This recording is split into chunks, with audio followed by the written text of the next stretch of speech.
guys, welcome back to another episode of Pretty Suited Podcast, where we discuss career culture and the commitment to being our best selves through the lens of some of the most iconic figures in entertainment. I'm your host, Lauren A.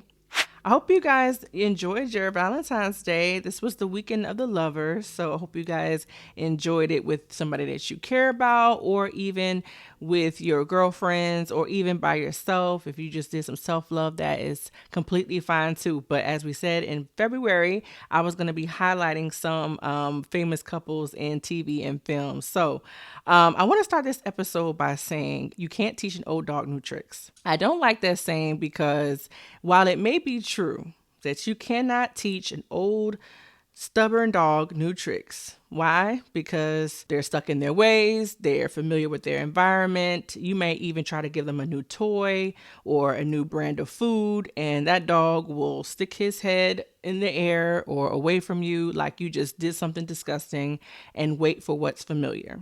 However, I don't think that's the case for all old dogs. The reason why I don't like that phrase is because it validates that you should not want better. And when I say better, I mean better for yourself, that you should not want to improve your situation. Even if you have the best situation in the world, even if you have the most ideal situation in the world, you still want to be able to improve it as you grow older, as you mature. You know, are you the best version of yourself? You know, have you contribute the best in this relationship with your partner? You know what I'm saying? So I don't really like that because it breeds complacency.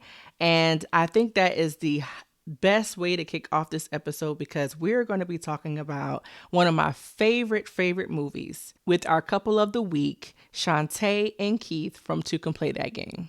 Two Can Play That Game is a movie that premiered back in 2001, starring the beautiful Vivica A. Fox as well as the fine Morris Chestnut. Now, this is not my first time featuring these two people. They have been in several movies that we are going to be talking about. However, this movie is one of my favorites because it really wasn't one of those blockbuster movies that came out, but it was one of those movies that was on a string of like fantastic classic Black films that came out in the early 2000s, where we saw the careers of our favorite entertainers kind of catapult into a stratosphere where they could book pretty much any movie that they wanted. All the people that are featured in this movie started their career in the 90s, but in this movie, they came together for an all-star cast and made us laugh. Let's start with Shante. Okay. Shante was a boss. She was definitely a corporate baddie before corporate baddies was a thing, right? She had fly suits. When I tell you, I was so envious of that yellow suit that she wore in the beginning scenes of that movie. I wanted that suit. I knew that someday I was going to be working in corporate America and I was going to wear a fly yellow suit just like that. Anyways, the suit, the car she had was apple red that matched her fly. She was a partner in the firm and she was really doing her thing. Her hair was laid. That was back when pack hair was a thing. Don't act like you're too bougie for pack hair. It was a thing back in the early 2000s, and it looked good on her. She had a good quality. I don't know if that was, Indian Remy or what, but it looked good on her, and it had a cute color too. But Shante was very self-assured, and immediately you wanted to see her win. So Shante, like myself, I feel like is the girl in your girl group who feels like she has to be the responsible one. But in that case, as the movie progresses, you start to see how that self-proclaimed responsible one begins to unravel a little bit as problems come her way. Unfortunately, we discovered that while Shante was in the club with her friends one night, Keith was also there in the club with a coworker, and it was late night. He told Shante that he was working late, but really he was out with this young lady in the club. Now Shante caught him. The friends saw. They pumped her up. They wanted to, what you want me to do? Like you could see her friends kind of energy building up because they had their own problems. They see Shante is actually confronted with a similar problem, and now they feel like, let's get this done. But in that situation, you can see that Shante feels like, hold up, this is not supposed to happen to me. And in that moment, you can see across her face that she is embarrassed in that moment, and she has to think quickly on what she needs to do in order to save face in front of her friends. Now, in real life, that is a real thing. In real life, just like when we talked about Terry in the soul food episode, you carrying that burden to be the educated, smart, beautiful, well put together person can be a benefit, but also a detriment when you feel like a blemish is now on you, because the fear of embarrassment can make you spiral into doing something a little bit out of your element. And I think in this situation, Shante felt like she needed to play it cool for right now, but punish Keith because of how he embarrassed her. I think the embarrassment was a little bit more abrasive or more severe for Shante than the actual act itself. And in this situation, she goes from day 1 to day, I want to say like 7 of just mind games and tricks for Keith. Now, it started a little bit, hey, I'm not going to answer your phone call, which is cool. You kind of want to make sure that I need to think about this, and I don't really want to hear any kind of excuse that you have to kind of warp how I'm thinking. He shouldn't have been out there. He should have known better, right? So day 1 and day 2, I'm not tripping about. Day 3 and day 4, I think that the severity of the situation probably didn't warrant her going 4 or 5 days without talking to this man. I say this and I keep saying it to my friend. Me and my friend watch this movie all the time. It's literally one of those movies where we go to each other's houses, we get a glass of wine, and we watch you play that game like we've never seen it before, and even know the words verbatim, but we cackle and crack up like it's our first time. And every time I watch this movie, I tell her, she did too much. Mind you, I am all for, if a man cheats on you or does something that is dishonest or disloyal to you, I totally am in agreement that you should make him realize the error of his ways, so that way you can have some dignity and self-respect, okay? But what she did for the actual crime, I would say, is a little bit too much. That's like somebody going to the store and shoplifting a keychain, and the sentence is 5 years in prison. It's like, hold on, wait. I know I did something illegal. I know I did something a little, outside of the box, but 5 years in prison, that's a little bit much. But I think in her mind, she felt that it had to be severe in order for him to not want to do it again. But you're also allowing apathy and anger to creep in because that person wasn't able to express themselves. Now, Shante made it very, very apparent that she did not want her friends in her business. Let me tell you something. I am completely with her on that. Me being a private person, I just don't want people in my business kind of like on an everyday basis, especially when it comes to my romantic life. I think I'm one of those people who feel like, if it's something small, I can take care of it. If it's something that's large, I'll be able to reach out to people who I love. However, I do feel that when you don't include an objective opinion. Now, I'm not saying the person who's, ready to hop in and cut somebody, or somebody who is going to cry and make you feel worse than you actually feel. Shante, why didn't you tell us that you were having problems with Keith? Girl, you gonna let him act a fool in front of you like that? Why you gonna let him do that to you? You want me to handle this for you? I would just break down and cry, I swear to God. You want me to go over there and yank his? You want me to? What are you gonna do? What you gonna do, Shante? I'm not talking about those people, because those are not really helping the situation.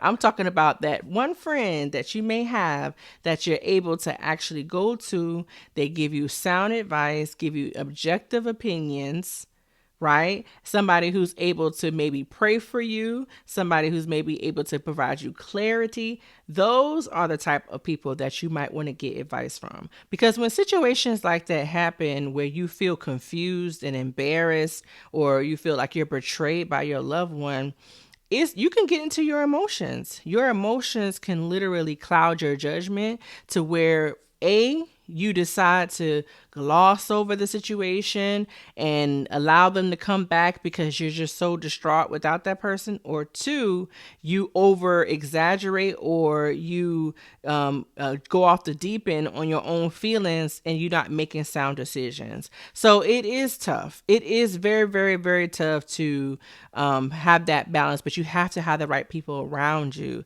in order for you to make a proper decision. I think that while you can remain private, don't be isolated.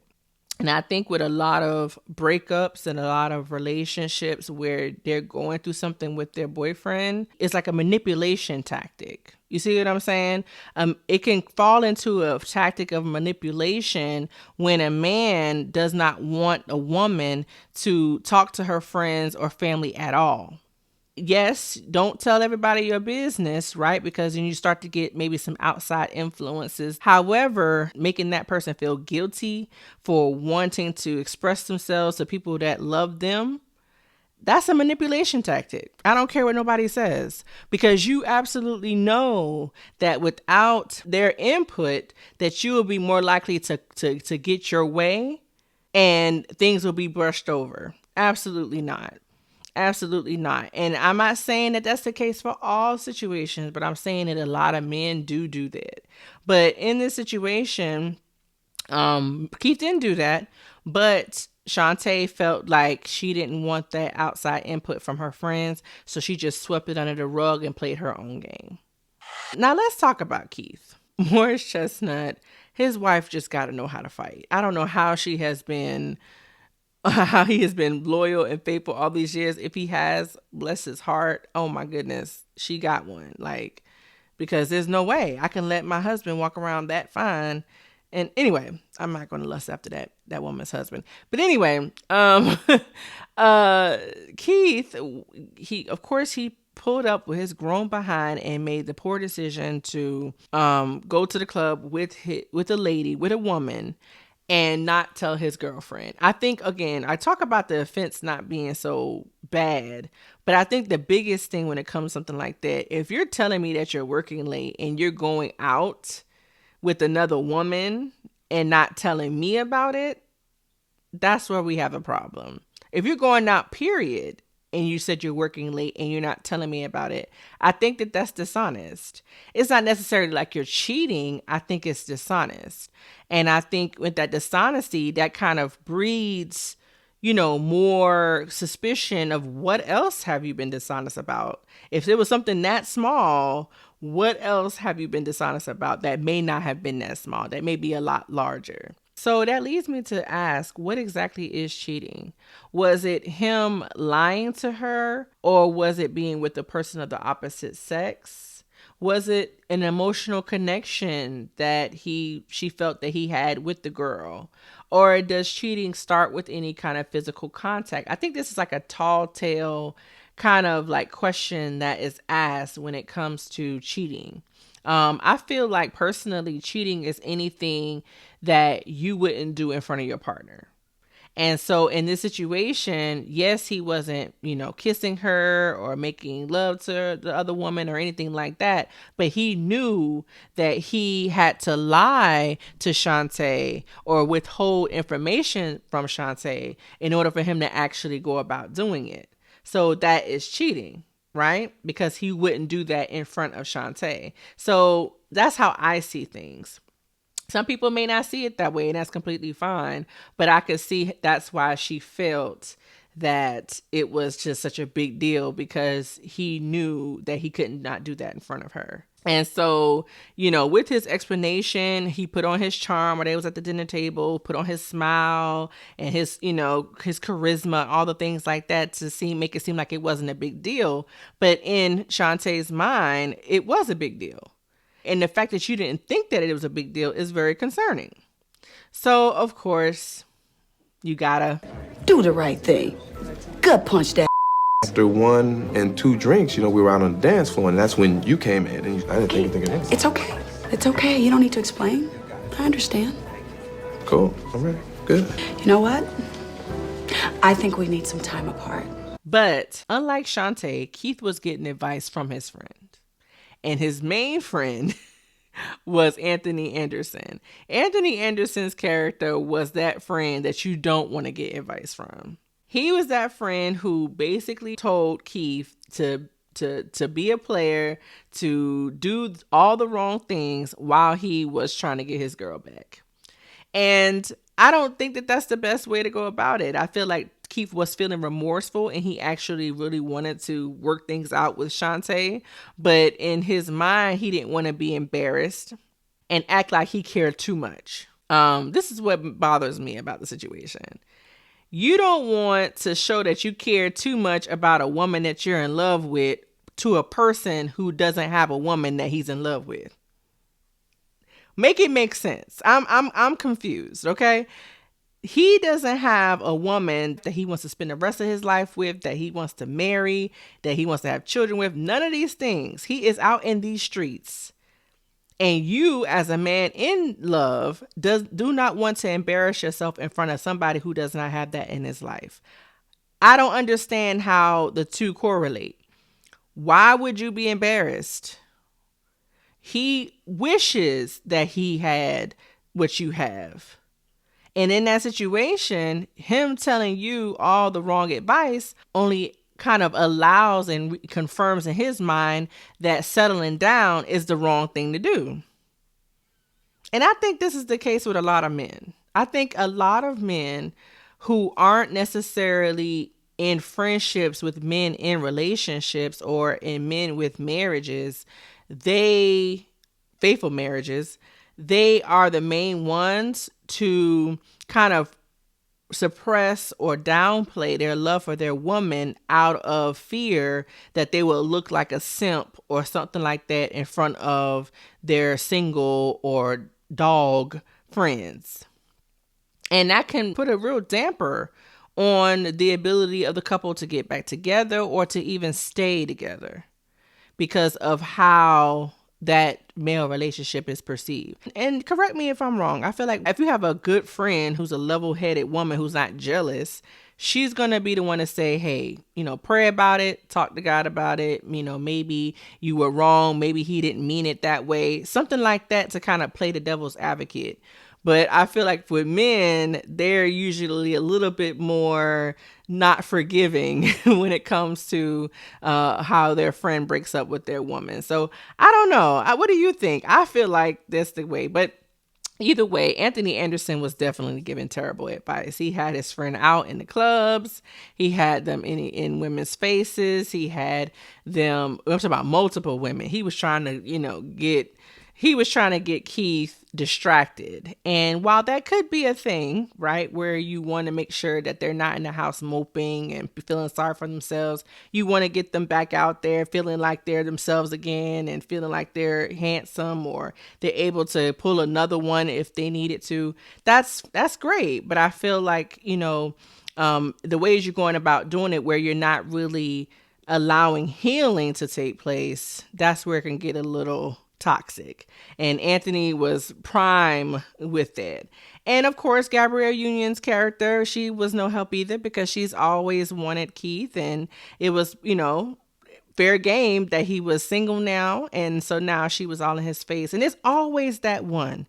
It's always that one person, that one woman who was waiting in the tuck like a cheetah behind a bush, just waiting to pounce and just be a rebound and with no care in the world because they feel like they can do better or, they want to be able to throw that person in their op's face. Like, you couldn't keep him, I have him now type thing, bad now, real bad, beautiful. However, she was a skank in the movie and that skank was ready to hop on Keith. So very childish display of tit for tat. I would say most of this movie did display because I feel like in a breakup, you either want to work it out or you want to just let it go.